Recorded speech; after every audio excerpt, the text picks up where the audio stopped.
ગેંગનો પર્દાફાશ થયો છે। આરોપીએ કોન્ટ્રાક્ટરને ચંડીસરની ઓફિસમાં દવાના બહાને બોલાવીને હની ટ્રેપમાં ફસાવ્યો અને ચંડીસરની ઓફિસમાં મહિલાએ કોન્ટ્રાક્ટરને અશ્લીલ વર્તન કરી ફસાવ્યો છે।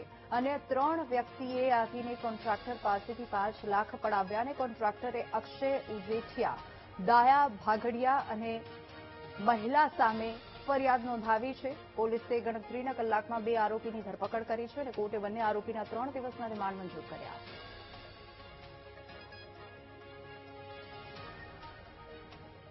તો કોન્ટ્રાક્ટર પાસેથી 5 લાખ પડાવ્યા હતા। પોલીસે ગણતરીના કલાકમાં 2 આરોપીની ધરપકડ કરી છે। વધુ વિગતો સાથે સંવાદદાતા મુકજી આપણી સાથે ફોન લાઈન પર જોડાઈ ગયા છે। જી મુકજી, આ સમાચારને લઈને શું વધુ અપડેટ?